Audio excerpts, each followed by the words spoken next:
आम आदमी पार्टी के खिलाफ एक के बाद एक स्ट्रिंग आने के बाद अब ऐसे सवाल उठने लगे हैं कि क्या आम आदमी पार्टी दूसरी पार्टियों से अलग नहीं है। इन्हीं तमाम मुद्दों पर बात करने के लिए हमारे साथ मौजूद हैं आम आदमी पार्टी के सीनियर लीडर संजय सिंह। संजय जी, बड़ा सवाल उठ रहा है, एक के बाद एक स्ट्रिंग आम आदमी पार्टी के खिलाफ निकल रहे हैं और उसमें चीज़ें आ रही हैं कि जैसे दूसरी पार्टियां करती थी वैसे आप आम आदमी पार्टी भी कर रही है। देखिए, पहली चीज़ तो ये कि एक स्टिंग का दावा पिछले 3 दिनों से मेरे खिलाफ किया जा रहा था। आसिफ मोहम्मद ने फिर कहा था उन्होंने कि कल शाम तक स्टिंग जारी करेंगे, फिर कहा आज 12 बजे तक करेंगे। और एक तरह से कहीं ना कहीं उन्होंने मीडिया का भी मजाक बनाया, मीडिया का इस्तेमाल किया अपनी झूठी बातों को प्रचारित करने के लिए। और आज टाँटा फिस हो गया। आज वो कह रहे हैं कि ऐसा है वैसा है। तो मेरा ये कहना है कि कहीं ना कहीं इसके पीछे एक लंबा खेल चल रहा है इस पार्टी को बदनाम करने के लिए, जो एक लोगों की उम्मीदों की पार्टी बनी है, लोगों के भरोसे की पार्टी बनी है, जिस पार्टी की ओर लोगों का आकर्षण बढ़ रहा है। तो इस प्रकार की एक कोशिश चल रही है। लेकिन संजय जी, ये बात तो आप एक्सेप्ट करेंगे कि ऐसी मीटिंग हुई थी आसिफ के साथ, आसिफ मोहम्मद के साथ, जिसमें आप ये डील कर रहे थे कि अगर सरकार को समर्थन आप लोग करेंगे तो मंत्री पद आपको दिया जाएगा, जो दूसरी पार्टियां करती हैं जोड़ तोड़ की राजनीति, लालच दे करके। ये बात तो एक्सेप्ट करेंगे आप? मैंने कल भी यही बात कही थी, आज फिर दोहरा दे रहा हूँ। उससे संबंधित ऑडियो रिकॉर्डिंग, वीडियो रिकॉर्डिंग जारी करने का उन्होंने दावा किया था। और मैंने साफ तौर पे कहा था कि ऐसा कोई वीडियो जिसमें मंत्री पद देने की बात, जिसमें पैसे देने की बात, जो उसके आरोप हैं वो सच साबित हो जाएंगे तो मैं सार्वजनिक जीवन से संन्यास ले लूँगा। आपकी मीटिंग हुई थी, आप उनके पास गए थे या किसी के? बता चुका हूँ, उसको दोहराने की तो कोई बात नहीं है। बिल्कुल मुलाकात हुई थी। और मुझे अफसोस ये होता है कि जब सेलेक्टिव क्वेश्चन पूछे जाते हैं। मैंने ये कहा कि उन्होंने रामवीर सिंह विधूड़ी से संग्रीला होटल में मुलाकात की थी और बीजेपी के साथ सरकार बनाने की कोशिश कर रहे थे। वो रणनीति जानने के लिए भी मुलाकात हुई थी। और उस दौरान उन्होंने बताया कि उनकी मुलाकात नितिन गडकरी से हुई, उनकी मुलाकात बीजेपी के नेताओं से हुई, उनको उप मुख्यमंत्री पद उनके खेमे को दिया जा रहा था, ऐसा उन्होंने बताया। आपने पूछा उनसे या नितिन गडकरी से आपने क्लैरिफाई किया कि भाई क्या ऐसी मुलाकात आसिफ मोहम्मद खान से नहीं किया? तो एक तरफा अशोक जी, अगर ये मन बना ले मीडिया या सारे लोग कि सिर्फ और सिर्फ आम आदमी पार्टी को टारगेट करना है या संजय सिंह को टारगेट करना है, तो आपकी मर्जी है, आपको उसमें प्रसन्नता है। आम आदमी को टारगेट करने का सवाल नहीं, क्योंकि आम आदमी पार्टी दूसरी पार्टियों से अलग होने का दावा करती है, इसलिए सवाल उठना लाजमी है संजय सिंह जी।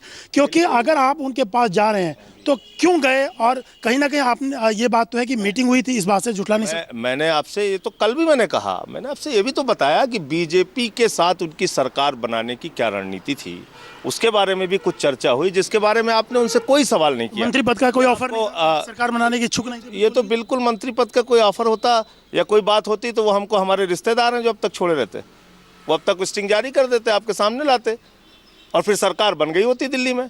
स्टिंग तो उन्होंने मजबूरी बताया कि क्यों नहीं जारी करना चाहते। आप इतने समझदार आदमी हैं, अगर उनके पास स्टिंग होता तो वो तो चेहरा कह रहे हैं कि संपादक का है, तो संपादक का चेहरा ब्लर हो जाता।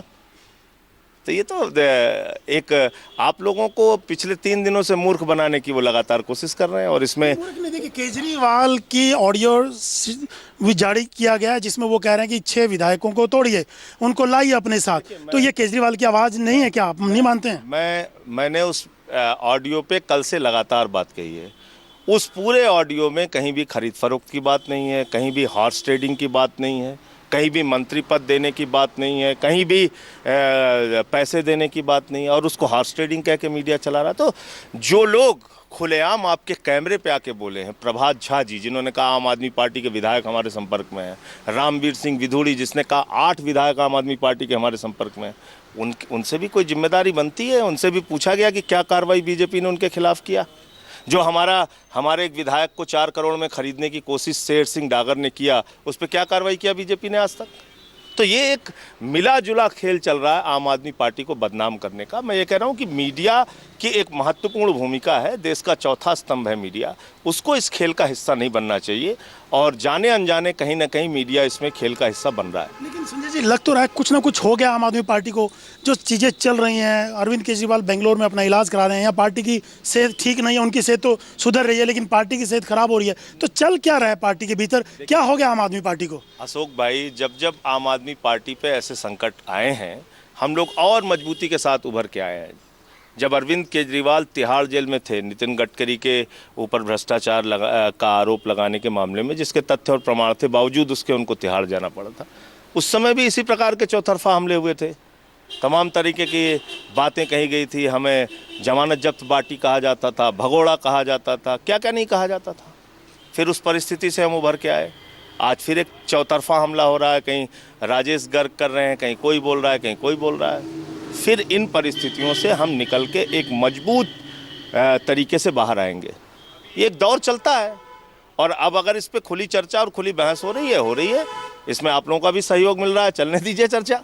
चर्चा चले, लेकिन सवाल भी उठ रहा है कि दूसरी पार्टियों से अलग होने की बात करती थी, सिद्धांत की बात करती थी, लेकिन वही तमाम चीज़ें, वही जोड़ तोड़ करके सरकार बनाने की बात खुद अरविंद केजरीवाल कह रहे हैं कि 6 विधायकों को लाए, सरकार बनाया जाए, चुनाव में नहीं जाना चाहिए। तो कहीं ना कहीं एक जिस राजेश गर्ग से उनकी बात हो रही है, उस राजेश गर्ग ने तो खुलेआम मीडिया के सामने कहा है, पत्र लिख के कहा है कि चाहे कांग्रेस के साथ सरकार बनाओ, चाहे बीजेपी के साथ सरकार बनाओ, किसी भी तरह से दिल्ली में सरकार बनाओ। और जब हम राष्ट्रपति भवन गए थे मिलने, तो उस समय हमारे साथ, जब हम कहने गए थे कि दिल्ली की विधानसभा भंग करके नए चुनाव कराए जाएं, उस समय तो राजेश गर्ग हमारे साथ नहीं थे। तो मेरा ये कहना है कि किस व्यक्ति की बात को लेके आप उसको इतना तूल दे रहे हैं, वो भी समझने की ज़रूरत है।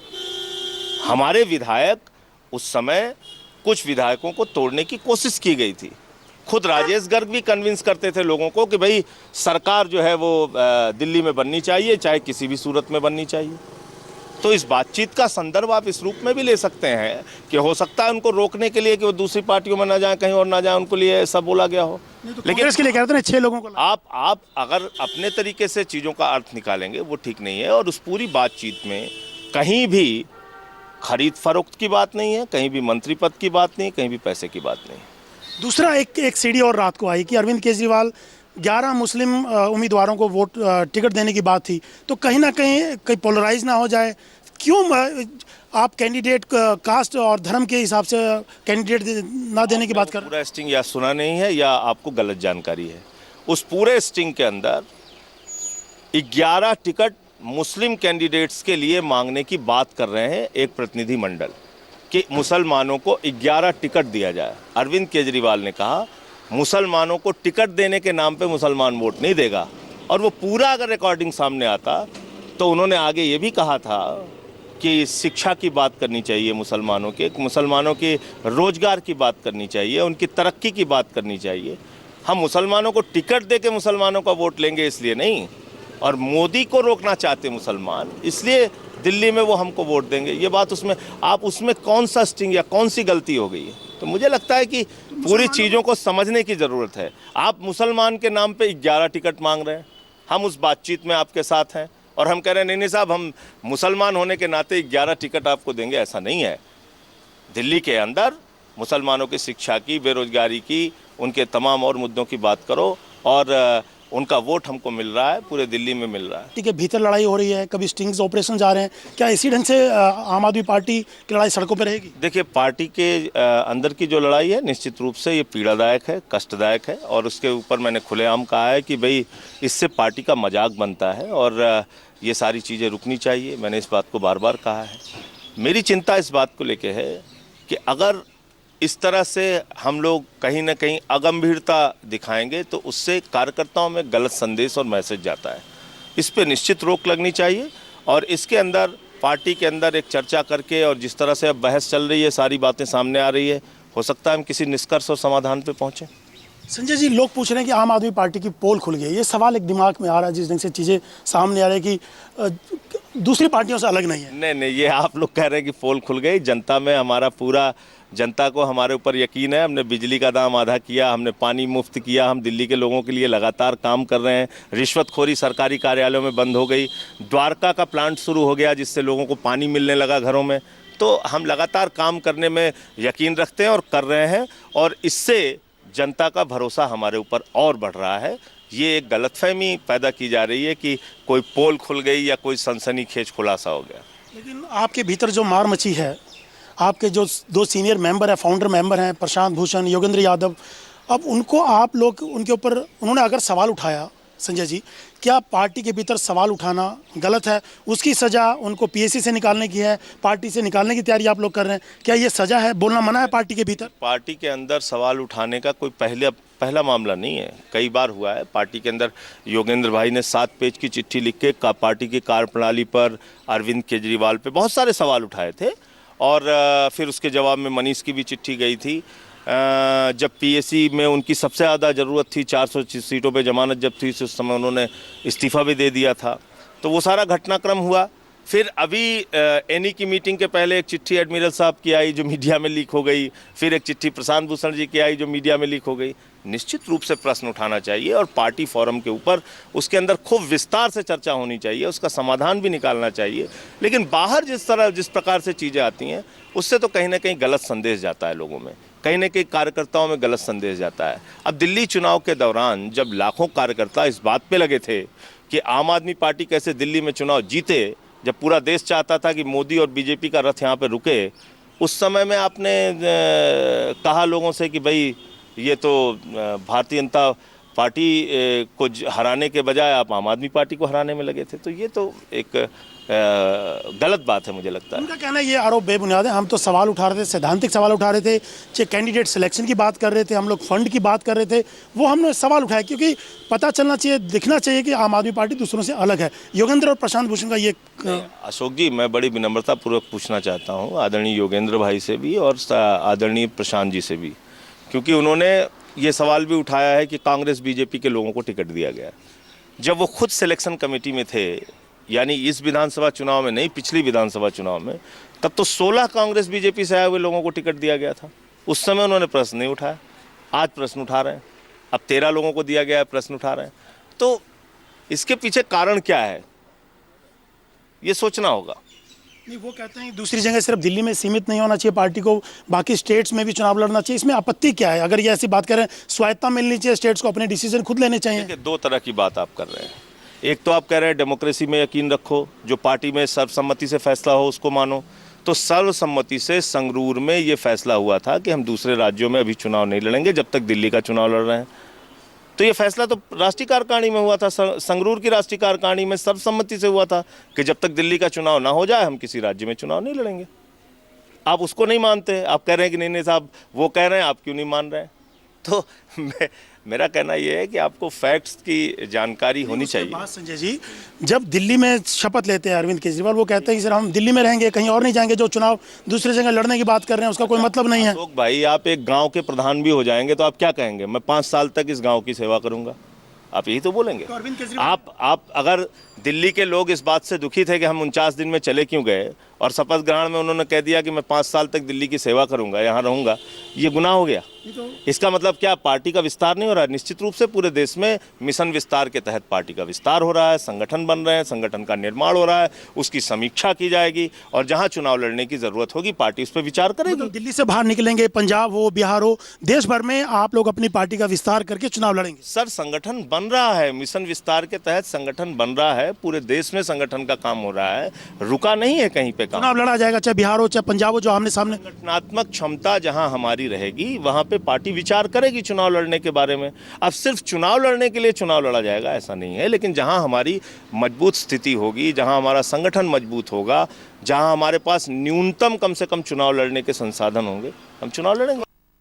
क्या ऐसे ही चलेगा योगेंद्र और प्रशांत भूषण पार्टी के भीतर उनका जो मामला चल रहा है? नहीं, मुझे लगता है कि निश्चित रूप से हम लोग किसी निष्कर्ष पे, बेहतर निष्कर्ष पे पहुंचेंगे और उसमें जो भी समय लग रहा है। संजय जी, एक आखिरी सवाल।